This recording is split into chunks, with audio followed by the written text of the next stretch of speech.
Всем привет, дорогие друзья! Давайте посмотрим, что стучит, что гремит, что на пороге стоит. Возьмем три карты. Первая карта, что стучит. Так, а стучат финансы, прибыль.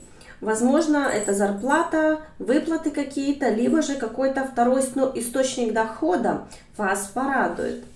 Посмотрим, что гремит. Так, а здесь гремит стабильность. Знаете, вот как будто бы то, что вы имеете, вы будете этого придерживаться.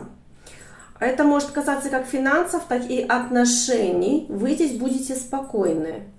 Вот то, что вы получите, вы это будете беречь. И что на пороге стоит? А на пороге у вас стоит выбор. Придется определиться, но это опять же, смотрите, все финансовые карты. Это говорит о том, что на пороге у вас стоит какой-то непростой выбор. Возможно, будет два источника дохода, но вы выберете для себя то, что нужно, то, что вам ближе по душе. И также эти все карты, если сложить, они нам говорят о том, что вы будете стабильны в финансах. Если вы переживали, то здесь вы успокоитесь, поскольку здесь идет к вам стабильность. Всем большое спасибо. Пока-пока.